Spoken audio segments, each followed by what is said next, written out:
जनता party दोनों के लिए बात करें कि काफी जरूरी है विधानसभा। इस विधानसभा को जीतने के लिए दोनों ही पार्टी काफी रस्साकशी में लगी हुई है। हमारे साथ पहले बात करने के लिए उत्तराखंड के वरिष्ठ पत्रकार गजेंद्र रावत जी हैं और हमारे साथ सूर्यकांत धस्माना जी हैं, कांग्रेस के उपाध्यक्ष हैं, और हमारे पास हनी पाठक जी भी हैं जो भारतीय जनता पार्टी की प्रदेश प्रवक्ता हैं। तो पहले हम शुरुआत करेंगे गजेंद्र रावत जी से। रावत जी, केदारनाथ विधानसभा को लेकर के कांग्रेस लगातार दावे कर रही है कि हम इस सीट को जीतेंगे और काफी अच्छे मार्जिन से जीतेंगे, क्योंकि हाल ही में हुए 2 उपचुनाव में कांग्रेस ने काफी अच्छे मार्जिन से चुनाव जीता है और दोनों ही सीटों को जीतने के बाद कांग्रेस अपनी इस जीत के सिलसिले को बरकरार रखना चाहती है। तो केदारनाथ विधानसभा की जो पृष्ठभूमि है, आप काफी लंबे समय से इस पूरे क्षेत्र को कवर करते आए हैं, तो क्या लगता है कि इस बार के उपचुनाव में क्या रहने वाला है? इस उपचुनाव से पहले जो आपने चर्चा करी कि मंगलौर और बद्रीनाथ में भारतीय जनता पार्टी की डबल इंजन की सरकार होने के बावजूद हार हुई है, उससे पहले एक और उपचुनाव हुआ। आपको ध्यान होगा कि जब चंदन रामदास की मौत हो गई थी, उसके बाद उनकी पत्नी को टिकट दिया गया था कि भाई जो मौत से उपजी हुई सहानुभूति है शायद उससे कुछ हो जाए। लेकिन उसमें पूरा जोर लगाने के बावजूद आपने देखा कि उस चुनाव को मुश्किल से 2200-2300 वोट से जो है भारतीय जनता पार्टी जीत पाई है। ये तब है कि चंदन रामदास मिनिस्टर भी हुआ करते थे और उन्हीं की पत्नी को टिकट दिया गया था। अब जो केदारनाथ उपचुनाव है उसमें अभी ये स्पष्ट नहीं है कि शैला रानी रावत के परिवार से ये भारतीय जनता पार्टी के लोग किसी को टिकट देने वाले हैं या किसी और नेता को यहाँ उतारने वाले हैं। आपको ये भी ध्यान होगा कि पुष्कर सिंह धामी जब चंपावत में उपचुनाव लड़ रहे थे, क्योंकि वो मेन चुनाव तो हार गए थे, उनके उपचुनाव में स्थिति ये हो गई कि योगी आदित्यनाथ को वोट मांगने के लिए बुलाना पड़ा। इसका मतलब जो स्थितियां हैं प्रदेश में उस प्रकार की नहीं रही है जैसे कि पहले सोचा जाता था कि भाई 60 सीटें आ गई है, 57 सीटें आ गई है, अब 47 सीटें आ गई है। ये एक इशू है। और जो वर्तमान स्थिति है केदारनाथ की स्थिति को बारे में आप ये समझ सकते हैं कि केदारनाथ में 228 किलो सोना चोरी हुआ, वो मुद्दा बहुत गर्म अभी भी है, उसे अभी ये पार नहीं पा सके हैं। दूसरा मुद्दा वहां पर आपने देखा कि जिस प्रकार से केदारनाथ जी की शिला ले जाकर दिल्ली में केदारनाथ ब्रांच खोलने की कोशिश की गई, उसके बाद पूरा जनमानस सामने आया और तमाम तरह की बातें हुई, सरकार को रोल बैक करना पड़ा। जो सरकार हर भाषण में कहती थी कि वो जिस कार्यक्रम का भूमि पूजन करते हैं, जिसका शिलान्यास करते हैं, उसका लोकार्पण भी करते हैं, लेकिन उसी कालखंड में हमने देखा कि सरकार को उस ट्रस्ट को दबाव में लेना पड़ा और उसके बाद उन्होंने उसमें रोल बैक किया। आज की तारीख में भारतीय जनता पार्टी ने चुनाव घोषित होने से पहले 5 कैबिनेट मंत्रियों की वहां ड्यूटी लगा दी है। इसका मतलब वो समझ चुके हैं कि केदारनाथ का जो ये उपचुनाव है, ये उनके लिए बहुत ही बड़ा जो है चैलेंज है। और इस बीच एक और बात ये भी जो भारतीय जनता पार्टी का कॉरिडोर है, जो उनके नेता हैं जो मुख्यमंत्री बनना चाहते हैं, उनके एंड से एक बात और भी निकल कर आई है कि पिछले कुछ समय से जब धन सिंह रावत हो गए, तीरथ सिंह हो गए, त्रिवेंद्र रावत हो गए और जो बंसल है इनके राज्यसभा सांसद, इन तमाम लोगों की प्रधानमंत्री से भेंट हुई। लेकिन इस बीच में तमाम कोशिशों के बावजूद अभी तक बताया जा रहा है कि प्रधानमंत्री से जो है पुष्कर सिंह धामी की भेंट नहीं हो पाई है। और ये बताया जा रहा है कि केदारनाथ वाला जो ब्रांच दिल्ली में खुल रहा था, उसको लेकर जो हाई कमान है उसने भी नाराजगी व्यक्त की है। तो ये वो तमाम इश्यूज है कि केदारनाथ में जब आप लोगों ने ये ड्राइव चलाया अतिक्रमण हटाओ वाला, जब हाई कोर्ट का आदेश आया कि अतिक्रमण हटाना है, तो देहरादून, हरिद्वार, उधम सिंह नगर में अतिक्रमण नहीं हटाया गया, लेकिन केदारनाथ में भी बड़ी संख्या में अतिक्रमण हटाया गया। वो एक मुद्दा होगा। एक स्टार प्रचारक के रूप में भेजा गया है पार्टी के द्वारा, और मुख्यमंत्री पुष्कर सिंह धामी को तमाम उन चुनावों में भेजा जाता है जहां देश के अंदर अलग अलग राज्यों में उनकी डिमांड है। तो ऐसे में कह देना कि मुख्यमंत्री पुष्कर सिंह धामी से प्रधानमंत्री नहीं मिल रहे हैं, अगर उनसे नहीं मिलते तो उनको चुनाव प्रचार में क्यों भेजा जाता? देखिए, मुख्यमंत्री पुष्कर सिंह धामी का जो जिस तरह से उनको कश्मीर या फिर हरियाणा चुनाव में लगाया गया है, लगातार उनके दौरे चल रहे हैं, तो इसको लेकर के क्या कहेंगे? उनकी लगातार घनिष्ठता पार्टी के अंदर देखी तो जा रही है। भारतीय जनता पार्टी के किस नेता को वहां नहीं लगाया गया है? धन सिंह रावत पिछले 2 महीने से वहां है। भारतीय जनता पार्टी के 15-16 विधायक वहां पर है। भारतीय जनता पार्टी के संगठन के लोग उन दोनों राज्यों में चुनाव प्रचार कर रहे हैं, वो एक अलग इशू है। लेकिन इस केदारनाथ इलेक्शन के दौरान आपको यह बात जरूर ध्यान रखनी है कि केदारनाथ पुनर्निर्माण को लेकर जो मैप सामने आया है, जो वहां के पंडे पुजारियों ने जो विरोध किया है, जो स्थानीय स्तर पर जो बुलडोजर चलाया गया है, जो चौपटा को उजाड़ा गया है, वहां छोटे छोटे जो दुकानदार ठेली खोमचा लगाकर अपना स्वरोजगार कर रहे थे, वो एक बड़ा मुद्दा वहां पर है। इन तमाम मुद्दों को लेकर भारतीय जनता पार्टी को वहां जाना है, और अगर इन तमाम सवालों के जवाब नहीं होंगे तो निश्चित रूप से मेरा मानना है कि चुनौती रहेगी। हनी हनी इसमें कुछ बोलिए, आप क्या कहना है आपको? शुरू से मैं अपने भाई की बातों का जवाब देती हूँ। एक तरफ ये कहते हैं कि धन सिंह रावत जी को प्रधानमंत्री जी से मिलने का समय मिलता है, राज्यसभा सांसद नरेश बंसल जी को समय मिलता है, धामी जी को नहीं मिलता है। फिर ये दोबारा कहते हैं कि वहां पे ड्यूटी तो धन सिंह रावत जी की भी लगी है, तो कौन सी बड़ी बात है। तो सुनिए एक बात रावत जी, धन सिंह रावत जी की ड्यूटी की बात को एक तरफ रखिए। अगर तो पुष्कर सिंह धामी जी से किसी बात को लेकर, केदार मंदिर को लेके कोई नाराजगी होती, तो हमारा राष्ट्रीय संगठन किसी भी कीमत पर उनकी ड्यूटी, जिस हिसाब से पॉपुलैरिटी उनकी देख के, उनकी जनप्रियता लोकप्रियता देख के लगाई जा रही है, वो ड्यूटी नहीं लगती, क्योंकि वो लोकप्रिय मुख्यमंत्री के नाम से जाने जाने लगे हैं, उनकी बातें सुनी जाने लगी है, उनका नाम एक अच्छे खासे स्टार प्रचारक के रूप में जाना जाने लगा है, तब उनकी ड्यूटी लगी। दूसरी बात को मैं इनके खंडन करना चाहती हूँ। ये कहते हैं कि केदारनाथ मंदिर को वहां पे दिल्ली में बनाया गया, शीला लेकर गए। कोई एक ऐसा सबूत, दानिश जी देखिए, ऐसे तो मैं भी कह सकती हूँ कि मेरे घर में कल आके चोरी होके चली गई, इतने करोड़ों रुपए का चोरी हो गया, लेकिन करोड़ों रुपए को भी तो डिस्क्रिप्शन हमें पुलिस को देना पड़ेगा ना, ऐसे तो हवा में नहीं होता बातें। कौन सी शिला, केदार बाबा की वो शिला जो पत्थर के शिला है, उसको क्या कोई उठाकर तोड़ कर लेके जा सकता? कहीं आपने उस शिला में खंडन देखा? कहीं टूट फूट देखी? क्या उस शिला को कोई तोड़ के जा सकता है? कोई महापापी, दुराचारी, गैर सनातनी विरोधी व्यक्ति होगा जो हमारे केदार बाबा की शिला को तोड़कर लेकर जाएगा। 228 किलो सोना की इन्होंने बात करी। मैं एक चीज और इनको स्पष्ट फिर बताना चाहती हूँ, बार बार इसका खंडन हुआ। जब कोई भी जगह पर सोने की परत चढ़ाई जाती है, चाहे वो हमारा गोल्डन टेम्पल हो, चाहे और भी मंदिर हो, हमारे जितनी भी काशी विश्वनाथ मंदिर हो, जहां पर भी सोने की परत चढ़ाई जाती है, उसके नीचे तांबे की प्लेट लगाई जाती है, न कि चांदी की प्लेट पे होती है, क्योंकि वहां पर चांदी का काम था। उस चांदी की प्लेट को उतारा गया, उस चांदी की प्लेट का वेट था 232 किलो। तो इन सब ने एक वो लगा दिया कि 232 किलो चांदी निकली है, तो 232 किलो सोना चढ़ेगा। ये झूठ का आडंबर इन लोगों ने खुद ही ओढ़ा और खुद ही इस तरीके की अफवाह फैलाई। चौथी बात मैं इनको ये बताना चाहती हूँ कि उपचुनाव के हारने की बात कर रहे थे। मंगलोर विधानसभा चुनाव की जो है जीत हमारी, वो बहुत ही कम मार्जिन से हम लोग हारे हैं। जिस विधानसभा से हम लोगों को नील के बराबर उम्मीद थी, तो वो हमारे लिए एक बड़ी उपलब्धि है कि वहां की जनता ने हमें फिर भी बहुत ज्यादा समर्थन और प्यार दिया है। और देखिए दानिश जी, जब चुनाव होते हैं, जनता का जब हमें आशीर्वाद मिलता है, तो जनता से दूरी भी मिलती है। जनता कभी आशीर्वाद भी देती है, कभी नहीं भी देती है। तो दोनों चीजों को हमें समर्थन करना चाहिए और दोनों चीजों को प्यार से अपनाना चाहिए। मैं एक आपसे जानना चाहूंगा, क्या मंगलोर विधानसभा के लिए भारतीय जनता पार्टी को एक भी स्थानीय उम्मीदवार नहीं मिला जो बाहर से देखिए लाकर ये के हमारा, चुनाव लड़ाना? हाँ दानिश जी मैं बताती हूँ, ये लोकतंत्र है, कभी भी कहीं भी किसी को भी कहीं से चुनाव लड़ने का पूरा अधिकार है। उनका फेस देख के, उनकी वहां पे लोकप्रियता देख के, उनकी कास्टिज्म देख के, सब चीजें देखने के बाद तय किया गया कि उनको यहाँ से उतारा जाए, और वो अपने चेहरे पे खरे भी उतरे हैं। वो खरे भी उतरे। जिस प्रकार से हम लोगों का वहां पे मार्जिन हमेशा कम रहता था, वो काफी बढ़ के आया। ये भी हमारे लिए एक उपलब्धि है और हम हर चीज से सीखते हैं। भारतीय जनता पार्टी का संगठन इतना बड़ा संगठन है कि कांग्रेस का अगर देखा जाए तो हमारे उत्तराखंड में ही संगठन इतना बड़ा है कि उनके पूरे भारतवर्ष में कांग्रेस के उतने नेता होंगे जितना तो हमारे उत्तराखंड के संगठन है। तो अगर इसकी नैतिकता को ये देखें तो बात दूसरी है। दूसरे एक लास्ट, क्योंकि अब आप धस्माना जी की तरफ जाएंगे तो मैं 2-3 उनके पीछे सवाल, खैर ये काम आपका है, लेकिन मैं पूछना चाहूंगी। महाराज जी का भी मैं एक इंटरव्यू सुन रही थी थोड़ी देर पहले, उसमें करण महाराज जी साफ और स्पष्ट रूप से कहते दिखाई देते हैं कि ये हमारे प्रतिनिधि के लिए काफी अच्छा रहेगा जो हमने यहाँ पर यात्रा निकाली। तो वो यात्रा वो किसके लिए निकाल रहे थे? या तो लोकप्रियता के लिए, या तो चुनाव के लिए, या तो दर्शक गद्दे के लिए। और वहां पर जब यात्रा का समापन होता है तो करण महाराज जी अपने ही नारे लगवाने लगते हैं, कांग्रेस पार्टी जिंदाबाद। बाबा के दरबार में कांग्रेस पार्टी जिंदाबाद के नारे लगवाते हैं।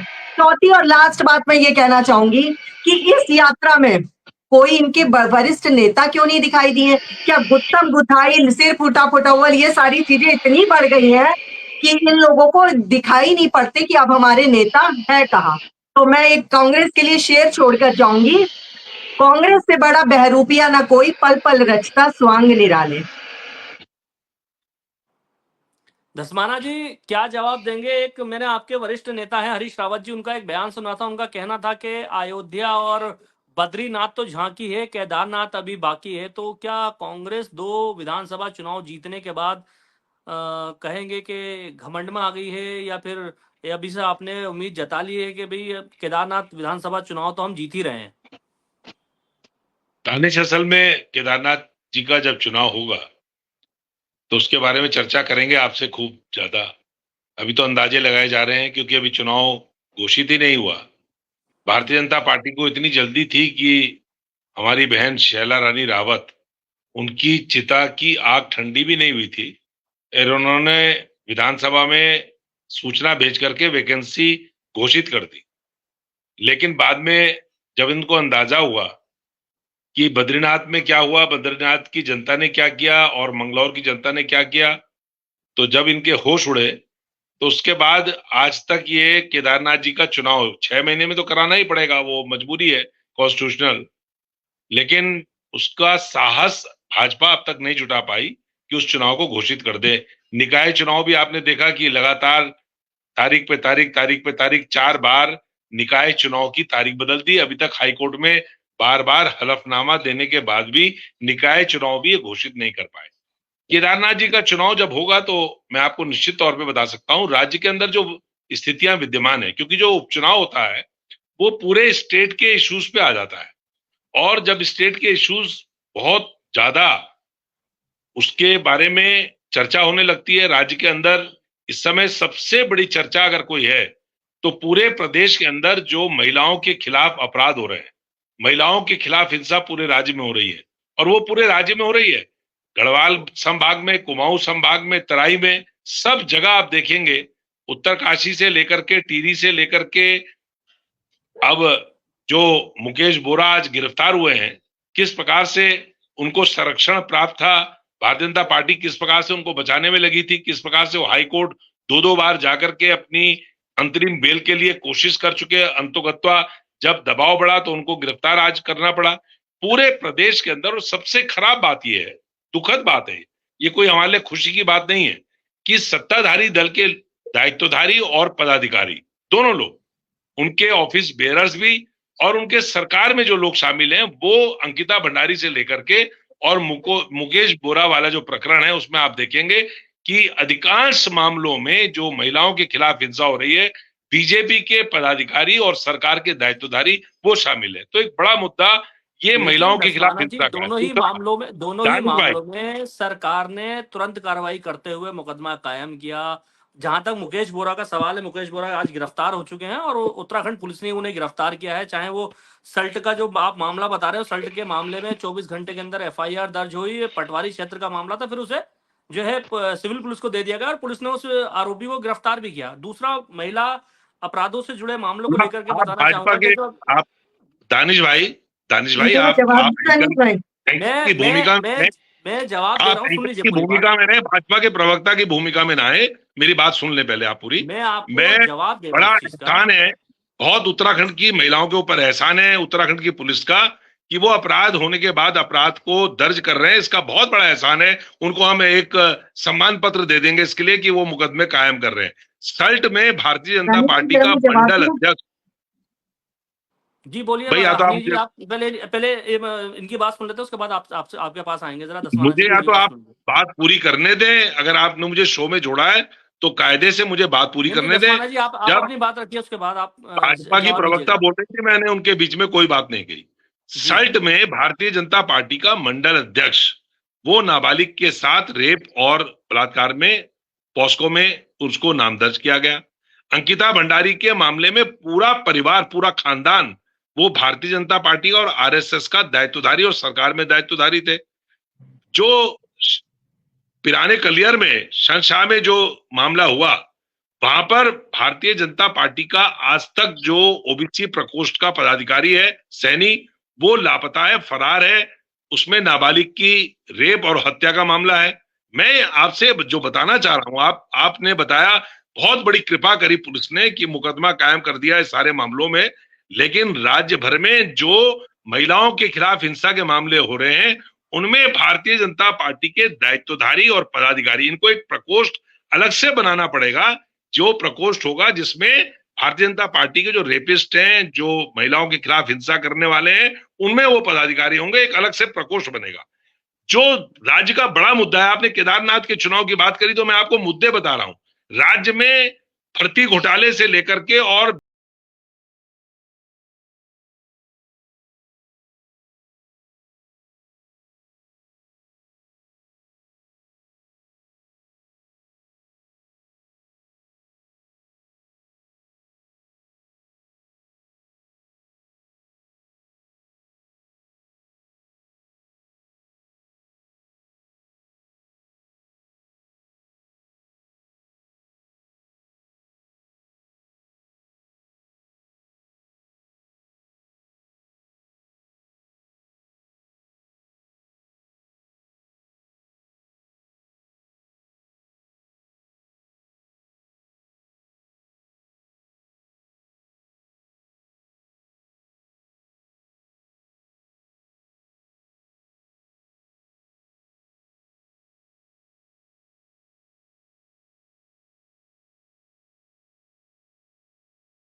हमारे गजेंद्र भाई तो लोकल है वहां के, पूरी जोशीमठ से लेकर के और बद्रीनाथ जी तक जो स्थिति है पूरे नेशनल हाईवे की, वैसे तो ऋषिकेश से अगर आप गिनना शुरू करेंगे तो आप गिनते गिनते थक जाएंगे, जितने स्लिप और जितने लैंडस्लाइड वहां पर आए हुए।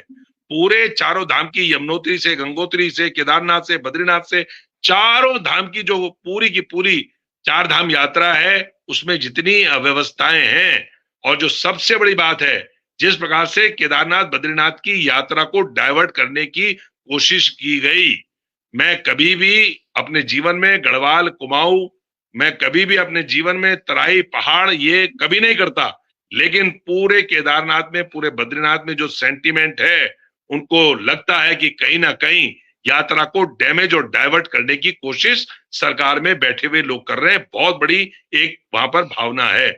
इस समय जो स्थितियां हैं, केदारनाथ जी में चुनाव होने दीजिए, इन्होंने तमाम हथकंडे अपना लिए। बद्रीनाथ जी में क्या हुआ, आप चुरा करके ले गए, हमारा रातों रात बेचारे को नाइट सूट बदलने भी नहीं दिया राजेंद्र भंडारी को, और उठा करके ले गए जहाज में। एक दिन पहले का भाषण पूरे आपके सोशल मीडिया से लेकर के चैनल्स में वायरल है, जो कह रहे थे कि कितनी बड़ी कीमत उनकी लगाई गई थी उनको भारतीय जनता पार्टी में ज्वाइन कराने के लिए। उन्होंने कहा, मैं राजेंद्र भंडारी कभी अपने जीवन में ये काम नहीं करूंगा, और अगले दिन नाइट सूट भी नहीं बदला, उन्हीं कपड़ों में जिन कपड़ों में थे और भाषण दिया था, उसी में उनको ले गए, चुरा करके ले गए, उनको टिकट दिया।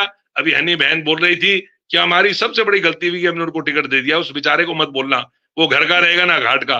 तुम्हारे घर में गया, उसको टिकट दिया, अब वो नहीं जीत पाया, तो अब आप कह रहे हो कि हमारी गलती हो गई। भैया ले गए थे तो जिम्मेदारी निभाओ, उसको सजा करके रखो राजेंद्र भंडारी को। अभी उनकी पत्नी के बारे में जितने आरोप आपने लगाए थे, महेंद्र भट्ट तो, और मैं महेंद्र भट्ट को धन्यवाद देता हूं इस बात के लिए। उन्होंने वहां पर जो कांग्रेस जीती है, महेंद्र भट्ट जी का जो योगदान रहा है, उसके लिए मैं उनको धन्यवाद देता हूं। एक जिस तरह से वो चुनाव हारे थे राजेंद्र भंडारी से, उसके बाद बिना विचारों को पूछे हुए, बिना उनकी परमिशन से, हनी पाठक को सुन लेते बिना हैं, उनको काफी सूचना दिए, आरोप हो गए, थोड़ा जवाब ले लेते हैं अब भाजपा से।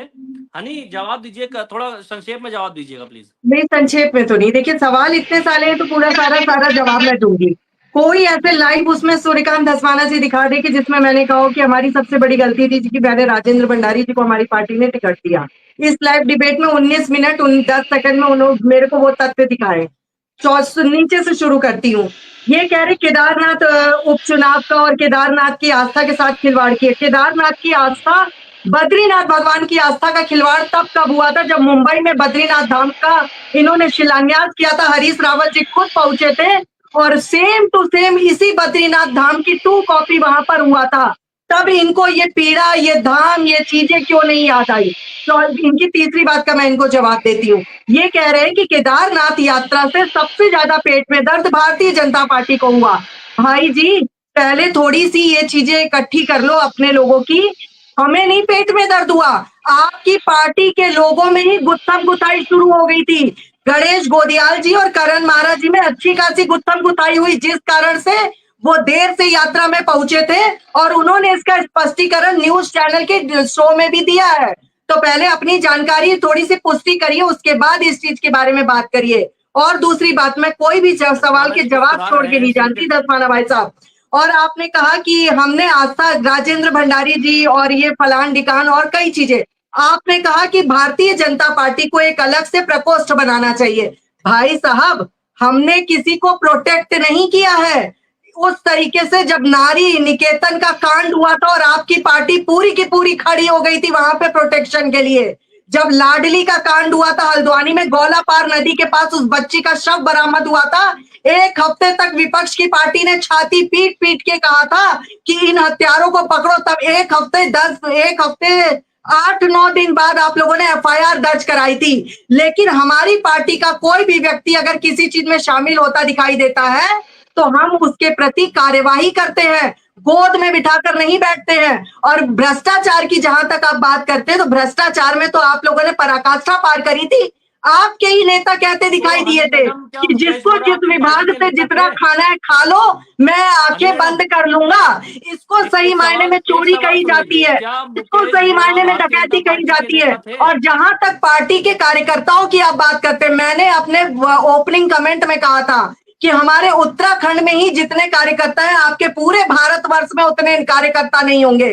तो इससे आपको आइडिया लगाना चाहिए कि जब इतने सारे कार्यकर्ता होंगे, इतने सारा हमारे लोग होंगे, तो उसमें कुछ ना कुछ 1-2 लोग खराब होंगे, लेकिन उनके माथे पे नहीं लिखा होता है। जब असलियत सामने आती है तो हम पार्टी से बर्खास्त करते हैं। संजय धारीवाल की तरह सांसद सत्र में ये बयान नहीं देते हैं कि राजस्थान हमारे रेप में नंबर 1 है, लेकिन मर्दों का प्रदेश है, बलात्कार तो होंगे ही। राहुल गांधी की तरह ये बयान नहीं देते हैं कि मंदिर जाने वाले लड़कियां छेड़ते हैं। अखिलेश यादव जी के जैसे जो पार्टी की महिलाओं का इतना भ्रष्ट, जो मैं अभी डिबेट के दौरान वो शब्द बोल नहीं सकती हूँ, वो जवाब देते हो और उनके साथ भी समर्थन करते हो। तभी जनता ने आप लोगों को यह दिया आशीर्वाद कि आप साथ आएंगे तो जनता को लूटेंगे, नहीं आएंगे तो क्या होगा, ज्यादा से ज्यादा आपके दिल टूटेंगे। तो वो दिल तोड़ना आप लोगों का जनता ने ज्यादा जरूरी समझा, लेकिन साइकिल और हाथ की सवारी को ज्यादा जरूरी नहीं समझा। आप वो लोग हैं जो 70 साल से ज्यादा पुरानी पार्टी के हैं, लेकिन आज आपको बैसाखी का सहारा लेना पड़ रहा। ये है भारतीय जनता पार्टी की ताकत कि आप लोगों को वो आईना दिखा दिया है कि 70 साल से ज्यादा पुरानी पार्टी को आज उनका साथ लेना पड़ रहा है, जिनको आप लोग पीठ पीछे क्या सामने भी गाली दिया करते थे। तो इससे ज्यादा आप लोगों को क्या देखने को मिलेगा कि आप लोगों को उस जगह लाकर भारतीय जनता पार्टी ने खड़ा कर दिया कि जूते मारने वाले लोगों को, गाली देने वाले लोगों का आज आपको साथ निभाना पड़ रहा, साथ देना पड़ रहा। और कोई और भी बहुत सारे जवाब है मेरे पास, लेकिन दानिश जी मुझे चुप करा रहे हैं।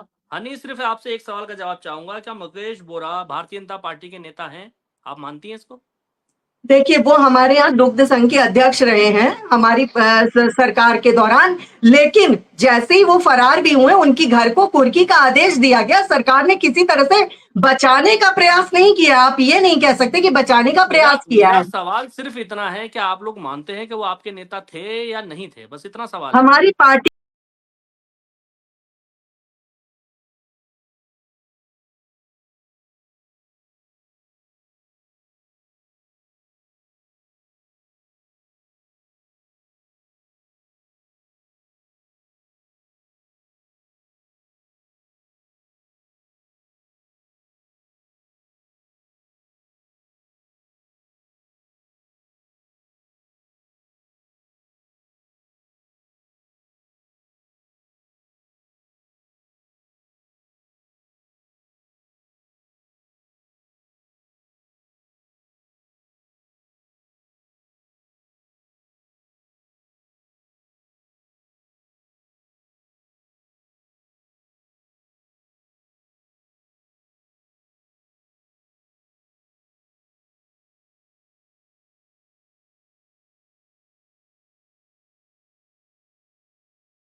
उन्होंने बद्रीनाथ में बहुत सारी जनसभाएं की, उन्होंने बहुत सारे वहां पर रोड शो करे, भाई और हमने उससे पहले धन्यवाद आपका।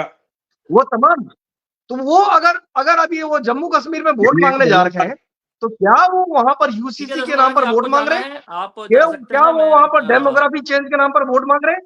वो बड़े गंभीर सवाल है कि जिन मुद्दों को लेकर, जिन मजारों को तोड़ने को लेकर, जिस डेमोग्राफी चेंज को लेकर, जो तमाम सवालों को लेकर, जो उत्तराखंड में जिन मुद्दों को लेकर कहा जाता है, क्या वो सारी बातें आज जम्मू कश्मीर में बोली जा रही है? क्या वहां पर बोला जा रहा है कि उत्तराखंड में डेमोग्राफी चेंज हो रही है इसलिए वहां बहुत सारे बुलडोजर चलाया जा रहा है? क्या वहां बोलने की किसी की हिम्मत है? या जो इश्यूज इस प्रदेश के भीतर है, क्या उनको वहां डिस्कस किया जा रहा है? जिस जम्मू कश्मीर में 370 हटने के बाद आज 28 सीटों पर चुनाव लड़ाने के लिए लोग नहीं मिले, वो एक बड़ी चिंतन का विषय है कि जब आपने 370 हटा दिया, सब कुछ वहां चाक चौबंद हो गया, आप कह रहे हैं बहुत बढ़िया वहां हो गया और सब कुछ बहुत बढ़िया है, 28 सीटों पर चुनाव ही नहीं लड़ रहे, ये बड़ी गंभीर बात है। ये वो तमाम सवाल हैं जिन सवालों की आज आने वाले वक्त में हमें केदारनाथ में भी देखने को मिलेगी। और ये जो जिस प्रकार से 1 साल का समय होने वाला है और लगातार निकाय चुनाव को पीछे भेजा गया, इस पर भी उसका इम्पैक्ट आएगा कि आखिरकार इतनी प्रचंड बहुमत की सरकार है, विपक्ष नाम के सामने कोई चीज नहीं है, उनके 18-20 मात्र विधायक हैं, इसके बावजूद आप इतने डिफेंसिव होकर काम कर रहे हैं कि आपकी 4-4 जो है मंत्रिमंडल की सीटें खाली हैं, आप वो नहीं भर पा रहे। दायित्वधारियों के 100 से ज्यादा पद खाली हैं, आप वो नहीं भर पा रहे। तमाम आयोगों के, निगमों के, परिषदों के पद खाली हैं, आप वहां पर अपने कार्यकर्ताओं को एडजस्ट कर सकते थे। ऐसा तो नहीं कि आपको दायित्वधारी बनाने के लिए भी भड़ाना जैसा व्यक्ति हरियाणा से लाना पड़े कि आप उनको हरियाणा से यहाँ लेकर आए।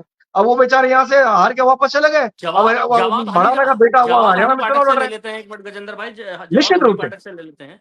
पाठक जी बताइए, क्या लगता है आपको, जिस तरह से गजेंद्र भाई ने सवाल खड़े किया आपकी पार्टी के ऊपर, उनका कहना है कि तमाम ऐसे पद खाली हैं जो अपने कार्यकर्ताओं को भी दिए जा सकते थे, अभी वो पद नहीं भरे गए हैं। दूसरा, उन्होंने कहा कि केदारनाथ विधानसभा में जिस तरह से लोगों की वहां की जो मूल भूत उनकी जो समस्याएं हैं, उन समस्याओं को समझने में अभी कोई आप ठीक से उनकी समस्याओं को समझ नहीं पाए हैं। दूसरा, मंगलोर का उन्होंने मुद्दा उठाया, कश्मीर या फिर हरियाणा में जिस तरह से मुख्यमंत्री चुनाव प्रचार कर रहे हैं, वहां पर यहाँ के लोकल मुद्दे नहीं उठाए जा रहे हैं। क्या कहेंगे इसको लेकर के? सब एक छोटा सवाल और मैं जोड़ना चाह रहा हूं, हास्यास्पद सवाल है। 1 मिनट रावत जी, अब मेरी बारी है, 2 मिनट की डिबेट रहेगी प्लीज, फिर मुझे लगेगा मैं आपके इस सवाल का जवाब नहीं दे पाई। सुनिए रावत जी, आपने कहा जम्मू कश्मीर में वो बातें नहीं उठाई, वहाँ के पंडित, पुजारी, पुरोहित और जो स्थानीय जो लोग हैं, वो जो पीड़ा व्यक्त कर रहे हैं केदारनाथ पुनर्निर्माण योजना के नाम पर, केदारनाथ के जो मूल निवासी, जो वहां के हक हकूकधारी हैं, जो पंडित पुरोहित हैं, और जिस प्रकार से चोपता में बुलडोजर चलाया गया, वहां पर अतिक्रमण के नाम पर पिन पॉइंट पर लोगों को उजाड़ा गया, वो ऐसे तमाम मुद्दे जिन पर कोई चर्चा नहीं कर रहा। अगर हम अपने प्रदेश में अपने स्थानीय लोगों के मुद्दों पर चर्चा नहीं करेंगे कि यहाँ मास्टर प्लान आ गया और हमारे लोगों से वहां बातचीत नहीं की जा रही है, वहां का लोग आदमी आज भी प्रोटेस्ट कर रहा है, तो निश्चित रूप से अगर हम उन पर बात नहीं करेंगे तो मुझे टाइम खत्म हो रहा है। गजेंद्र भाई, अब हनी से अब आगे सारे सवाल मेरे भाई के, नहीं अब तुम जवाब, चलिए बोलिए हनी। हमारा भाई कहता है कि वहां पे जम्मू कश्मीर में क्या उत्तराखंड के मुद्दे उठाए जाएंगे। अरे मेरे भाई, जिस राज्य में चुनाव होता है वहां की परिस्थिति को देखकर, वहां की स्थिति को देखकर, वहां की भौगोलिक परिस्थितियों को देखकर और वहां के लोगों को देखकर ही बातें करी जाती है। ये नहीं कि हम अगर हरियाणा में जा रहे हैं तो उत्तराखंड की भौगोलिक परिस्थितियों की चर्चा करें, तो उसी प्रकार से हम कहीं भी जाते हैं। रावत जी देखिए, मैं इंटरप्ट नहीं करी थी, देखिए प्लीज सभ्यता पूर्वक डिबेट, मैं रिक्वेस्ट कर रही हूँ। मैंने आपने क्लास में भी सवाल डाला तो मैं चुप हो गई कि मेरा भाई सवाल कर रहा है, कर लेने दो, फिर मैं जवाब दूंगी। दूसरा, अभी इन्होंने कहा, अब मैं एक जम्मू कश्मीर और उत्तराखंड की बात का जवाब भैया को दे दी। अब दूसरी बात, इन्होंने कहा केदारनाथ की परिस्थितियों को हम नहीं समझते। अगर केदारनाथ की परिस्थितियों को हम नहीं समझते तो हम मास्टर प्लान लेकर नहीं आते। अगर हम केदारनाथ की परिस्थितियों को नहीं समझते होते तो जो आपदा आई थी 2013 में, वैसी ही आपदा लगभग अभी आई थी, लेकिन मात्र 4 दिनों में 360 सड़कें खुलाकर हमने रिकॉर्ड तोड़ा और वहां पे यात्रियों को परेशान नहीं होने दिया। ये हमने अच्छी व्यवस्था करी। लेकिन 2013 की आपदा के बाद कोई भी निर्माण कार्य अगर कांग्रेस सरकार में वहां पर हुआ था तो उसका ब्यौरा दिया जाए, क्योंकि नहीं हुआ था। आदि गुरु शंकराचार्य की बात ये बहुत डंडे झंडे लेकर कहते हैं, लेकिन आदि गुरु शंकराचार्य की मूर्ति स्थापित वहां पर करने वाली अगर कोई पार्टी रही तो वो भारतीय जनता पार्टी रही। और जहां तक ये बात करते हैं वहां के हक हुकूकधारियों की और वहां की जनप्रतिनिधियों की, वहां के पंडा पुरोहितों की, जब हमने धामों को लेकर एक फैसला लाया हमारी धामी सरकार ने कि यहाँ के धामों जैसा धाम कहीं भी नहीं बनेगा, तब यही सारे पंडा पुरोहितों ने उनका स्वागत किया था, उनका धन्यवाद ज्ञापित किया था। लेकिन कांग्रेस के दौरान जो बद्रीनाथ धाम का सेम टू सेम महामंदिर बना था, उसके बारे में कांग्रेस के लोगों ने और किसी व्यक्ति ने बाहर के इस बारे में कोई भी चर्चा नहीं करी। इसका भी रीजन बताया जाए। अगर हम केदारनाथ की, अगर लोगों की स्वरोजगार की भी इन्होंने बात करी थी गजेंद्र भाई ने, आप थोड़ा पिछला भी अगर आंकड़ा देखते हैं तो होम स्टे का प्लान सबसे ज्यादा हमारी सरकार लेकर आई, वाइब्रेंट विलेज हमारी सरकार लेकर आई, और ये मोटे अनाज के उत्पादन की बिक्री हमारी सरकार लेकर आई, वोकल फॉर लोकल हमारी सरकार लेकर आई, और इसी लोकल फॉर वोकल के जरिए हमारी पिछली यात्रा के दौरान अच्छा खासा 35 लाख से भी ज्यादा की कमाई हमारी वहां की महिलाओं को हुई। और केदारनाथ यात्रा की अगर मैं बात करती हूँ तो आज के दिन तक 35 लाख से ज्यादा श्रद्धालुओं ने दर्शन कर लिया आज की तारीख तक, जो कि पिछले साल से भी 1 लाख से ज्यादा का आंकड़ा क्रॉस करता है। ये उपलब्धि है हमारी कि हम अपने यात्रियों को, अपनी जनता को, अपने लोगों को कभी भी निराश नहीं होने देते। जब आपदा आई दानिश जी, तो हम लोगों ने हेली सेवा फ्री कराई वहां के लोगों के लिए, इसलिए कि कोई भी जरूरत हो, कोई भी दिक्कत हो, कोई भी प्रॉब्लम हो तो उन वहां के लोगों के लिए हेली